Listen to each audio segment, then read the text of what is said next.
Margit Griffith, Director of Religious Education. Usually we're a bit further along in the service before I unmute and greet you all. I'm here greeting you now because sadly Jenny is not able to lead worship this morning. She has the flu.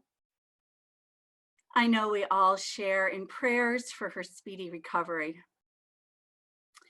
Yesterday, as Jenny, Sarah, Kay, and I tried to determine the best solution for worship this morning, Jenny pointed out the irony that her intended theme of zest and creativity was cruelly lacking for her at the moment, which is all Sarah and I needed to hear. We were happy to step in and are happy to be here with you this morning.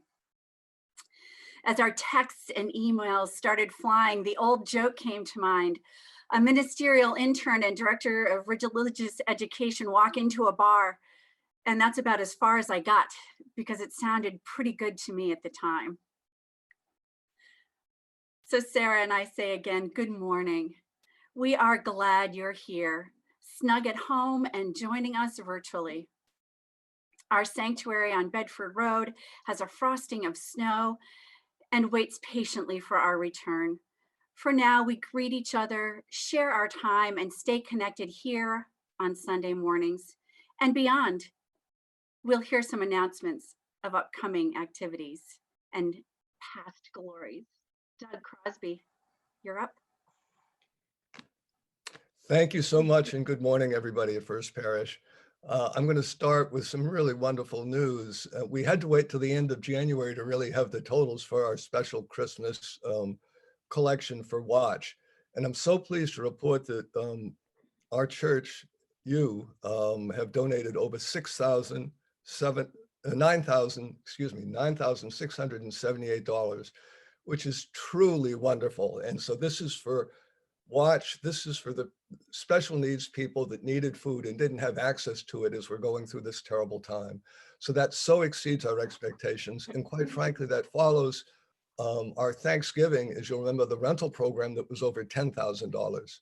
So I want to say a heartfelt thank you to all of you who have given so graciously in this time of need. It's a wonderful thing, I think, that our community has done. So with that, I pass it along to Sarah Bishop. Thank you again. Thank you, Doug. With huge thanks to Gretchen Covino, Tucker Smith, Mimsy Beckwith, Larry Buell, Terry Green, Gina Halstead, Hannah Stevenson, Becca Fasciano, and Nancy Henderson. Yesterday's St. Vincent de Paul clothing drive was an enormous success. Donations of warm jackets, boots, and hats, and scarves, and snow pants provided 40 families who registered 210 people to keep themselves warm during our cold New England winter. And any leftovers headed right off to Hanscom Air Force Base and to Bay Cove in Dorchester. And everyone was so grateful for your outpouring of generosity, and several expressed their gratitude through tears. So thank you. And another drive is planned for the spring. And on behalf of the welcoming committee, I would like to welcome anyone who's visiting First Parish for the first time this morning. And if you would like any more information about life at the First Parish, please remain in the main room following the service, where I'd love to meet you. And also from the welcoming committee, there are still spaces for next Sunday's Sip Talk Learn. The details are in the parish news, and we'd love to hear a story from you. And now I'm passing the announcements off to Tom Walker. Thanks, Sarah. Are you unmuted? I just yes. Thanks, Sarah. Good morning, all. Most of you will remember last year's Climate Sunday. Due to COVID this year, we're actually taking Climate Sunday onto Zoom. And this afternoon, at 4 p.m., FPL Green will be hosting an event focused on the town's recently unveiled Lincoln Green Energy Choice Program. You probably received a letter from Tim Higgins a few weeks ago explaining what the program is, or you may have shoved it into your recycling box. But if you did, this is a chance to hear more about the program. We've got a variety of experts who'll be talking about the program and explaining why staying with it is really important. And staying with it and opting up to 100% renewables is really one of the most consequential and least expensive actions you can take for fighting climate change. So I encourage you to join us at 4 p.m. today. There's a link to the Zoom meeting on the First Parish homepage, and we hope to see you there. Thank you. Good morning. It's Sarah Andresiak with the Adult Programs Committee with two quick announcements. First, our play reading tomorrow night. If there's a little misprint in your e-news, it's at 7 p.m. and we are reading The Importance of Being Earnest, 7 p.m. So join us. Details about the Zoom link are on the website. And also on February 11th, which is Thursday night, February 11th, join Rosemary Lloyd for a courageous conversation about your money or your life. We know that giving is a spiritual practice that's alive and well in First Parish, having heard from Doug and Sarah this morning. So come have a conversation about how to really align your giving with your values. That's at 7:30 p.m. on Thursday, February 11th. Thank you. And I turn things to Katie Walker. Okay, here's the second announcement from the Walker family. The fire pits for 5 for the 13th are complete, and the messages have gone out, are mostly out this morning. So look in your mailboxes, those who signed up. We still have about probably 8 or to even 10 spaces for the February 27th date. So I'll put my email in the chat box, but it'll also be in the parish news if you'd like to join for that date. Thank you. Hi, I think I'm up. I'm Kim Buell, and I'm here on behalf of your care committee. Just a reminder about the local vaccine clinic, which our enterprising Lincoln leaders have arranged. It will start this week. It is for residents only of Lincoln, and they're starting, as the state has mandated, with age as the dividing factor. So they're starting first locally with anyone who is a super senior whose birthday was 1980, 1935 or earlier. So if you're 85 years or older, you are guaranteed a vaccine locally in the next 2 weeks. And there's a number to call. You don't have to even get on your computer. There's a number in the chat box, but there's also a very good memo that I think most of you have gotten from Abby Butt, the chair of our Council on Aging, which goes into wonderfully clear detail on how to navigate this appointment making. For those of us who are more run-of-the-mill seniors between 75 and up, if you're still having trouble getting an appointment for a vaccine, we encourage you not to wait for the local clinic, which eventually will get to people. They think they will finish with anyone 85 and older in the next 2 weeks, but there'll only be 100 vaccines per week. So it would be best if you can procure an appointment elsewhere. But questions, just call the COA. And see Abby's memo for details. It's very, very clear. Good luck. And on the website, Sarah will have posted that memo as well with the details. Thanks. Thank you all so much this morning. Let's take a moment now to scroll through and share a wave and a smile with all of us gathered here together.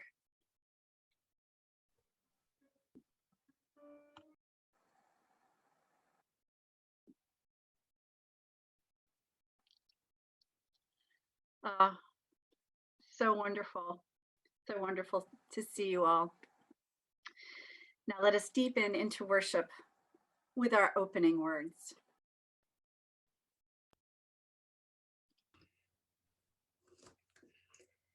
Come into this circle of community. Come into this sacred space. Be not tentative. Bring your whole self. Bring the joy that makes your heart sing. Bring your kindness and your compassion. Bring also your sorrow, your pain. Bring your brokenness and your disappointments. Spirit of love and mystery, help us to recognize the spark of the divine that resides within each of us. May we know the joy of wholeness. May we know the joy of being together. And now would you join me in singing our opening hymn, God of the earth, the sky, the sea.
Please join us as we say our covenant together in the love of truth and in the spirit of Jesus.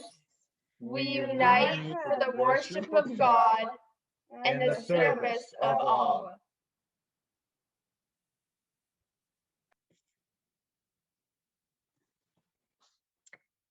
Our Time for All Ages story this morning comes from the book How the Children Became Stars by Aaron Zerah. This is a co-creation story. In the beginning, everything was dark. There was no sun, no moon, no stars in the sky. But there was water everywhere, and it was running very fast. Two creatures came from the north on a small boat, Turtle and his friend. A rope made with feathers came down from the sky, and climbing down the rope came Begins the Earth. Begins the Earth went right over to the boat and stepped in. His face was covered and could not be seen, but his body was bright like the sun. Turtle asked, "Brother, can you make some dry land for me so I can come out of the water sometimes?" Begins the Earth turned to the turtle and said, "You want dry land? Where am I going to get earth to make dry land?" Turtle spoke up, "We'll tie a rock to my left arm, and then I'll dive to the bottom of the water and I'll get some." And then Turtle jumped into the deep water. Turtle was down at the bottom of the water for 6 years. When Turtle finally came to the surface, well, all the earth he had gathered had been washed away by the water. He had just a little bit left under his nails. Begins the Earth took a stone knife and scraped this little bit of earth from under Turtle's nails. And then he put it in his hand and he rolled it into a ball the size of a pebble. Begins the earth kept looking at the pebble. 4 times he looked at it. And in that time, the ball grew to be as big as the world. The earth was now dry land, and there were big mountains all around. And that is how Turtle dove into the water and helped begin the earth, make the world.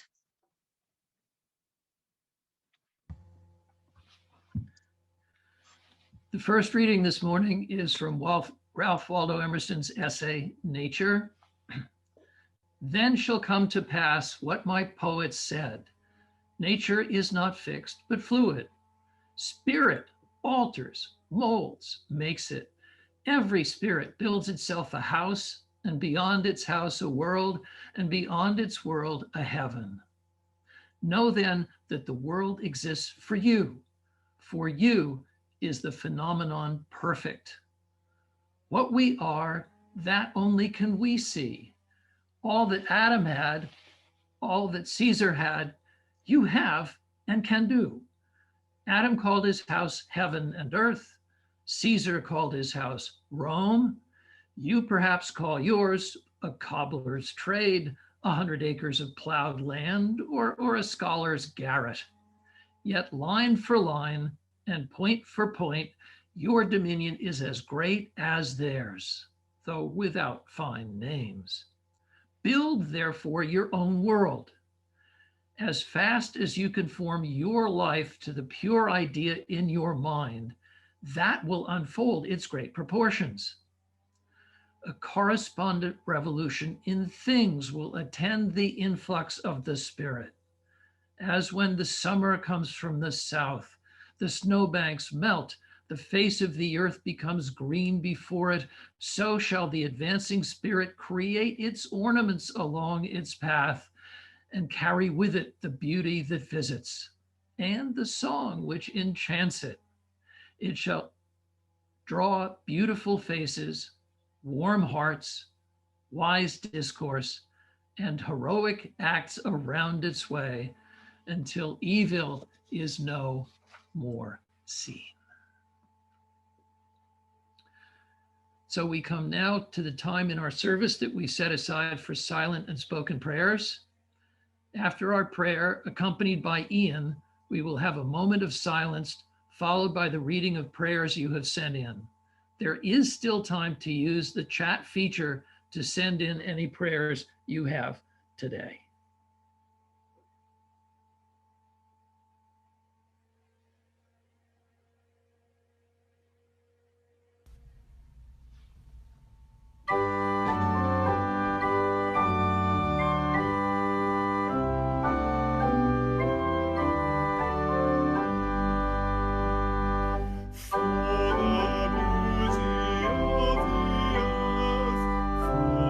Splendor of the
Source of all, Spirit of life, hear the prayers of this people.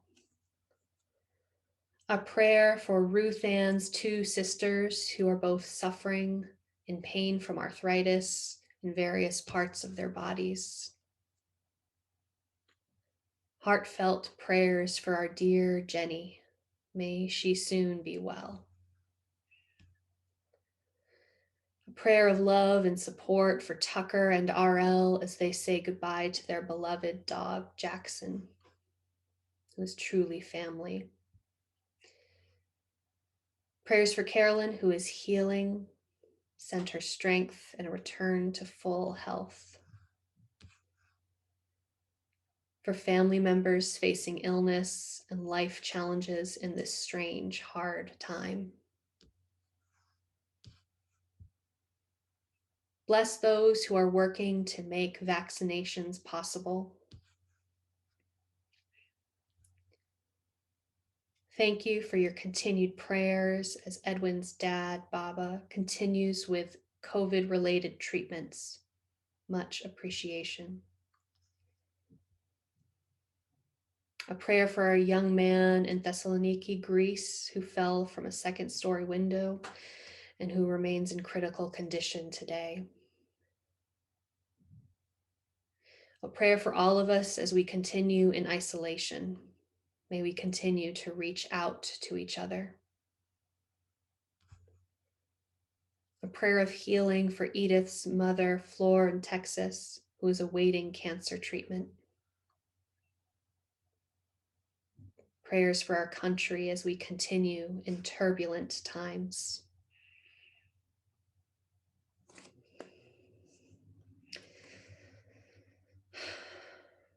Spirit of life, we lift up these prayers to you. We hold them in this community, both those that have been spoken aloud and those that remain in the silence of our hearts.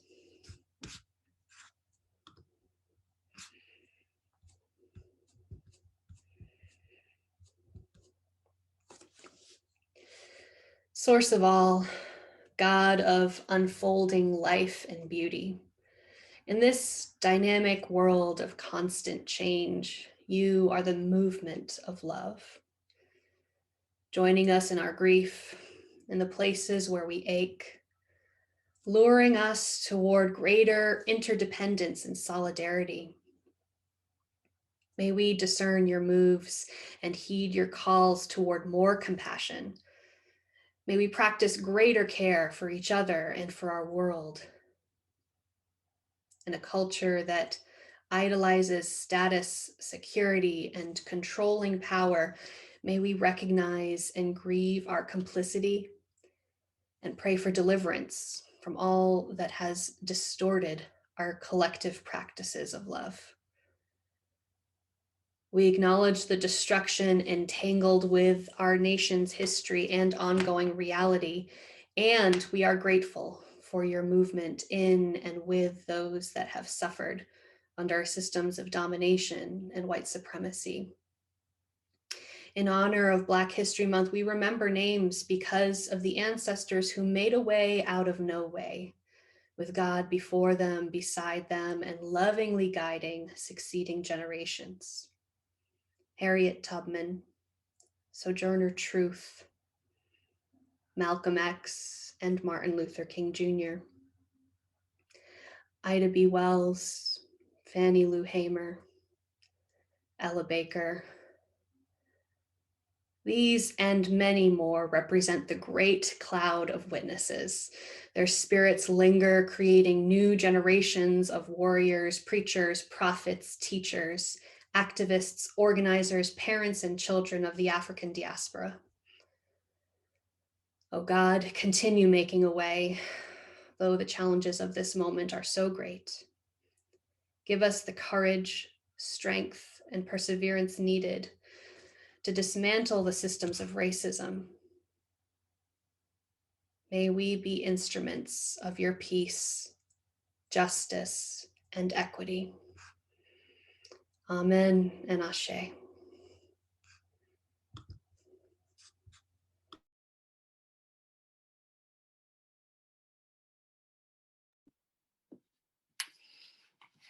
Please join me, if you would, in saying our unison prayer by Dame Jane Goodall.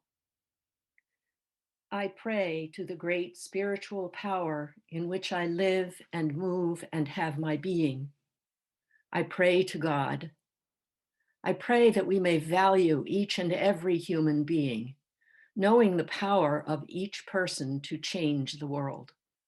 I pray that we may learn the peace that comes with forgiving and the strength we gain in loving, that we may learn to take nothing for granted in this life, and that we may learn to see and understand with our hearts. I pray for these things with humility. I pray because the hope is in me and because of my faith in the ultimate triumph of the human spirit. I pray because of my love for creation and because of my trust in God. I pray above all for peace throughout the world. Amen.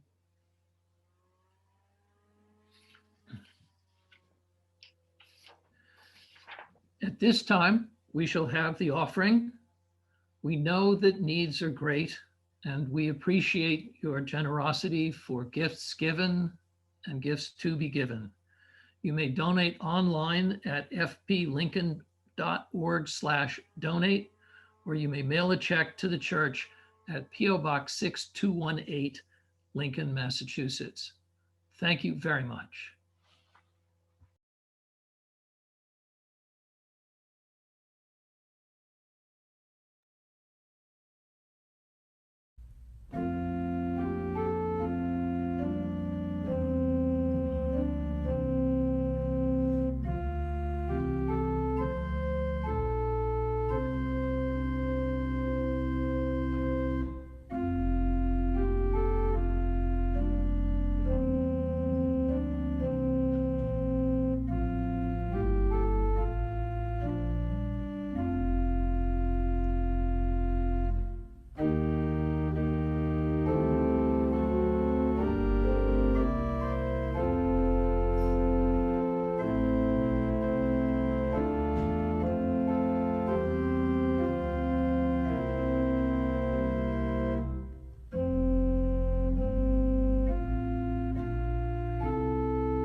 Our second reading from Parable of the Sower by Octavia Butler.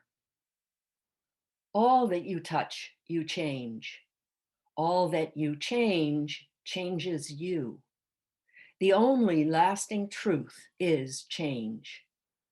God is change. We do not worship God. We perceive and attend God. We learn from God. With forethought and work, we shape God. In the end, we yield to God. We adapt and endure, for we are earth seed, and God is change. We are earth seed. We are flesh, self-aware, questioning, problem-solving flesh. We are that aspect of earth life best able to shape God knowingly. We are earth life maturing, earth life preparing to fall away from the parent world. We are earth life preparing to take root in new ground, earth life fulfilling its purpose, its promise, its destiny. Create no images of God.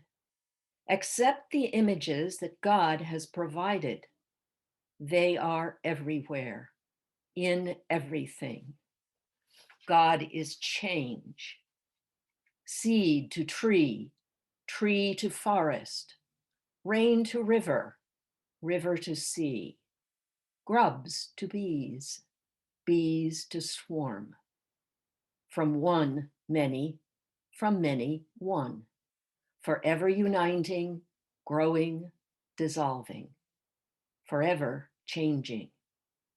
The universe is God's self-portrait.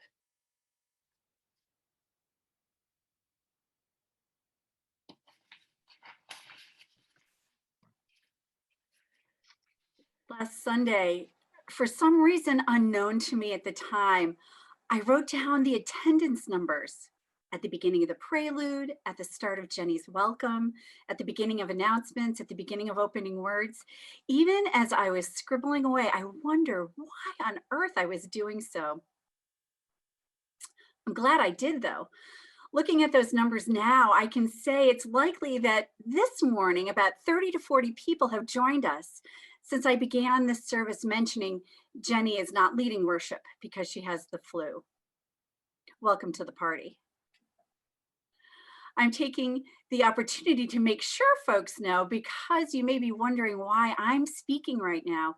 And if you read the worship description for this morning in the parish news brief, in my Friday e-blast, or saw it on the church Instagram or Facebook pages, you're now anticipating a sermon about stitching the stars, the zest for life and creativity. Jenny will be glad to pick that theme up next week. This morning, Sarah and I are using last week's theme of hide and seek with God as inspiration. We'll share our thoughts on playing tag with God, how there's an ebb and flow of divine and earthly roles in the creation process, how creation is ongoing and fluid. Playing tag with God, our fluid relationship with the divine.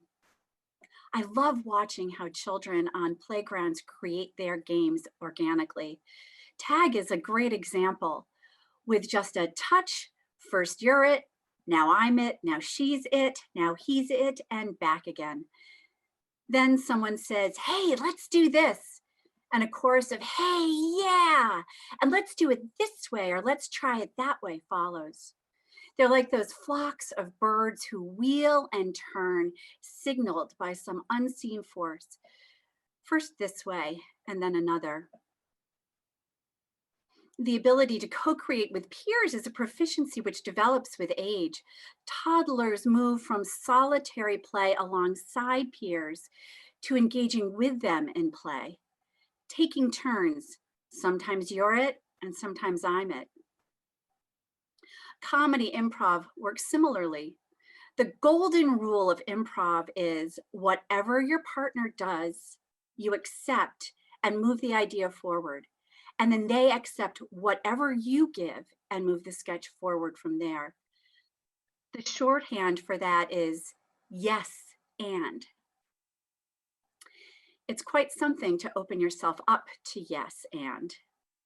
To open yourself up to something new which requires your engagement.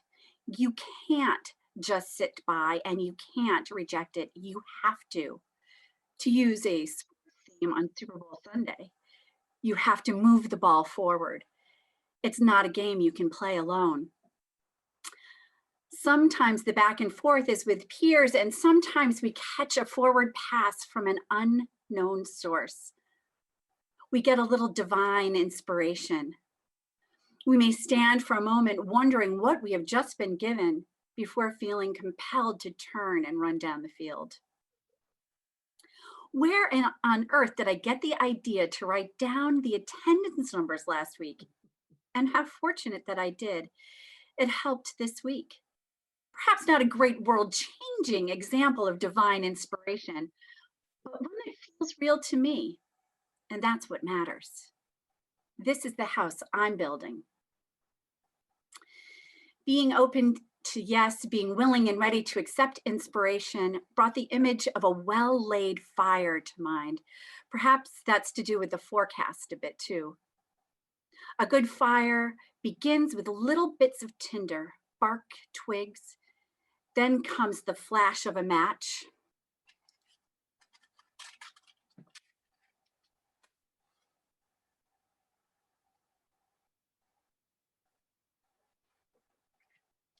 Then we use bigger and bigger sticks and logs until we have a crackling blaze. In contemplation, meditation, prayer, we tender our openness to yes. The flash comes and we are ignited. Then it's our turn again to feed the fire. First me, then God, then me again.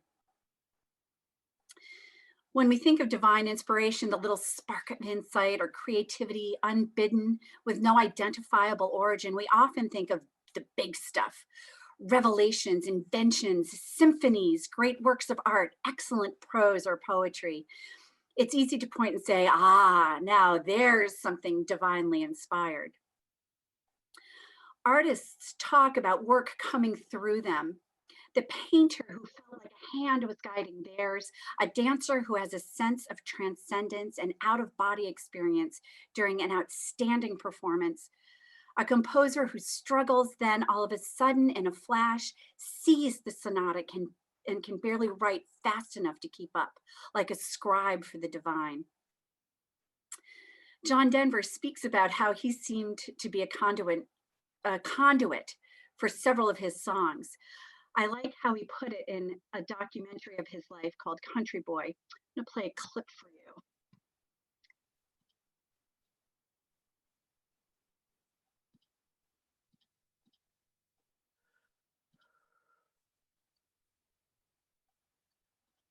You fill up my senses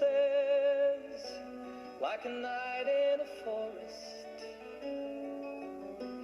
like the mountains in springtime, like a walk in the rain, like a storm in the desert, like a sleepy blue ocean. You fill up my senses, come fill me again. There was nobody on the mountain when I started out that day. I skied down this very tough run, all out of breath. I skied right onto the lift. I was riding up again, sitting there, catching my breath, looking down at where I'd just been a few moments ago, all this physical stuff going on, when suddenly I was hypersensitive to how beautiful everything was. The sky was a blue you only see from mountaintops. Then I became aware of the other people skiing, the colors of their clothes, the birds singing, the sound of the lift, the sibilant sound of the skiers going down the mountain. All of these things filled up my senses. And when I said this to myself, unbidden images came one after the other.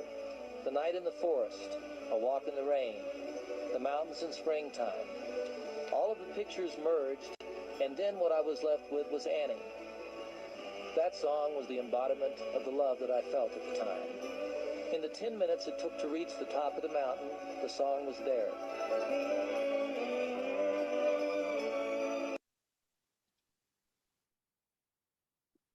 How incredible, as he says, 10 minutes it took me to ride up the mountain, the song was there. He looked at Octavia Butler's vision of God and nature, and in 10 minutes, the song was there. John Denver names this instance of divine inspiration as nature with a capital N and love with a capital L. He speaks about his physical exhilaration and how it is transcended and he becomes hyper aware, and the song was just there. There was more work to be done, and I encourage you to Google that. It's Annie's song. The first incarnation borrowed heavily from Tchaikovsky's Symphony No. 5, and John Denver had to rewrite it. Took a while. First nature, then God, then John Denver. Where would that song be without John Denver, and where would John Denver be without that song? How could Begin the Earth without Turtle? And how could Turtle have earth to climb onto without Begin the Earth? God works through us, with us, and around us. From our readings and our hymns, we hear nature is not fixed. We do not worship God, we perceive and attend God. God of earth, the sea, the sky, you fill up my senses with the beauty of the earth. You create, then I create. Tag, I'm it. God, you're it. Yeah, I'll play. Sarah, you're it.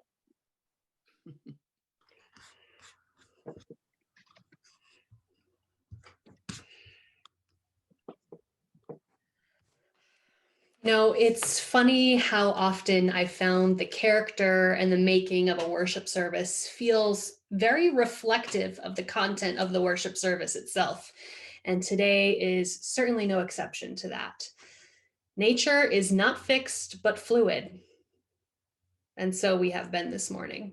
And so we are invited to be as we participate in the unfolding beauty and the goodness of creation. That invitation to participate, to co-create, has been a grounding force for me in my understanding of who I am and my relationship with what I still name as God. My zest, creativity, and my sense of self-renewal comes from an awareness of the adventure and the risk that I take every time I lean into the lure of the divine.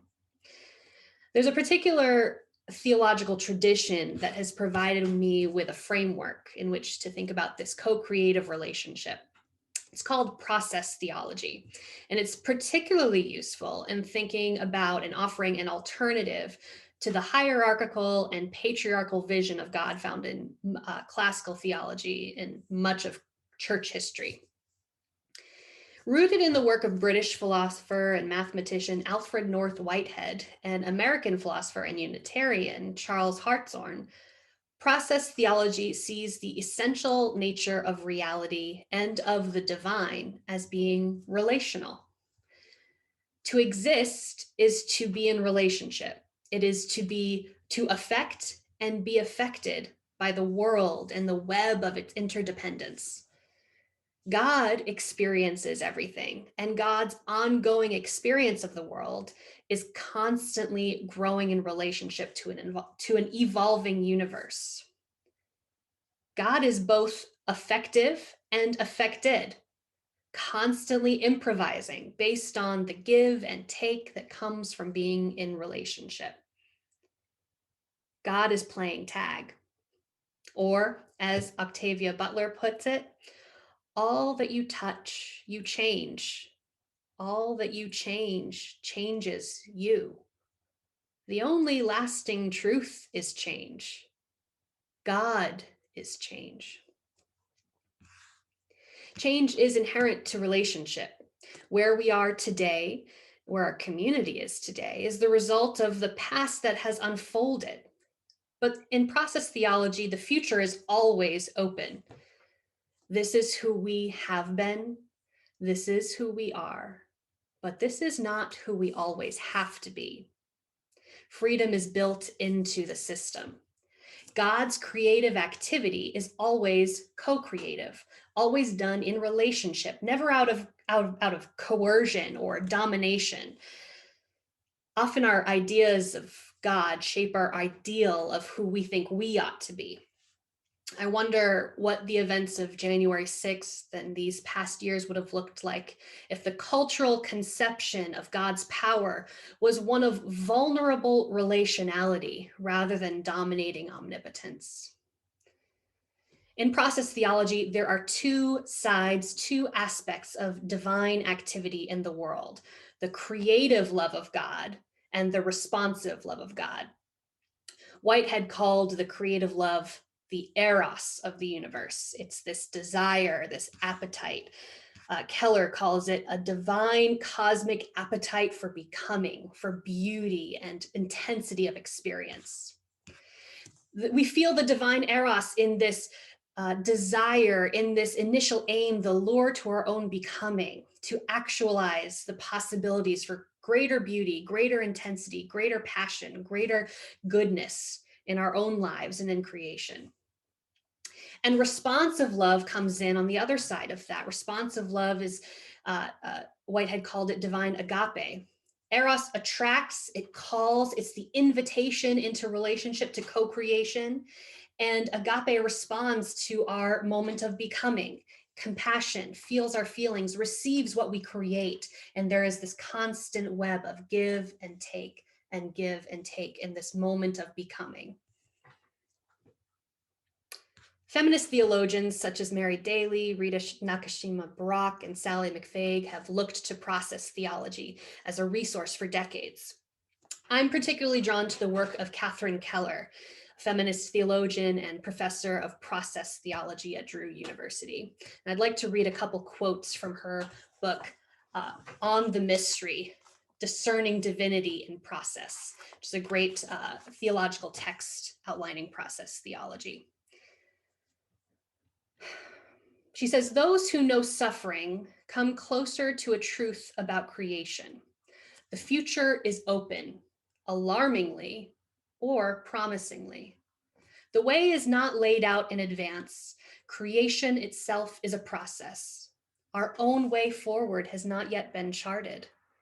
There may be no trail before us at all. Sometimes one can only move forward in faith. That is, in courage and confidence, not in a delusional certainty. As I've said, this is who we've been and this is who we are, but it's not who we always have to be. The future is open. Change can come. Keller also draws from Genesis 1, which is a favorite text of mine, the creation story. And we've talked about it before in worship, about these cosmic primordial waters of chaos. And out of that chaos, the spirit, the ruach, the wind of God is hovering, vibrating over that water. And out of that water is born new creation. Keller speaks a lot about that Genesis 1 text in this book, as well as her other book, Face of the Deep. She says, yet the Spirit continues to move upon our waters. The Ruach, this breathing, pulsing, hovering spirit, yet your spirit somehow, yet somehow more and other than you. Have you felt it moving? Have you found yourself drawn into its rhythm, into the creative brooding, the oscillation of risk and promise?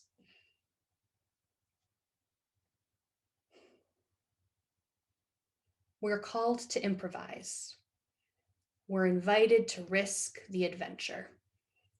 For our adventure is inseparable from divine creativity.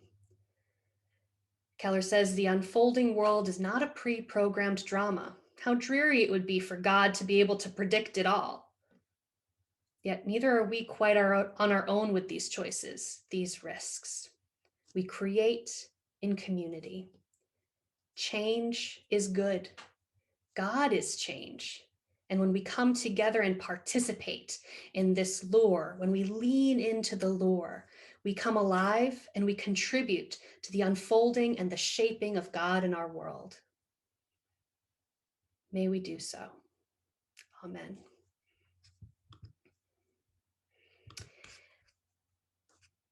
And now would you join me in our closing hymn, Life is the Greatest Gift of All.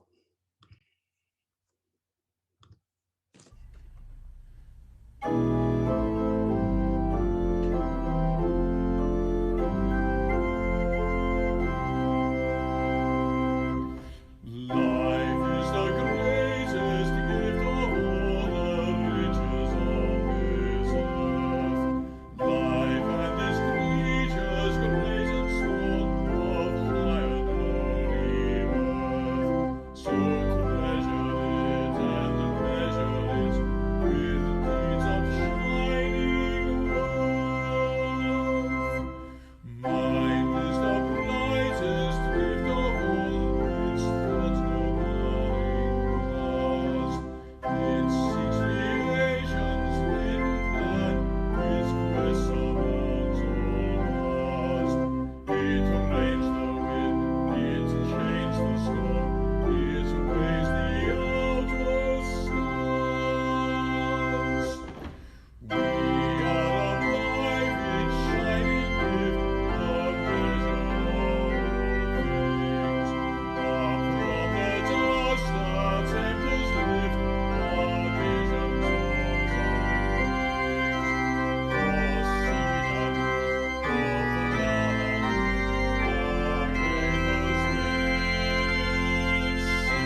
Please join me if you will.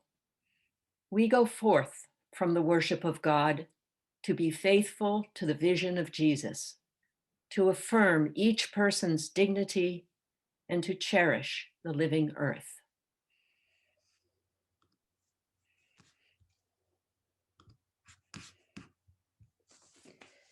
As we face together the challenges and possibilities of this era, may we remember the love of God is attentive, not avoidant, patient, but not passive. It is biased towards justice, urging and luring and drawing all life toward liberation. The love of God will be made known through those that practice care, manifest courage, and move us honestly and humbly together toward freedom from evil. May it be so among us as the Spirit companions us with peace. Amen.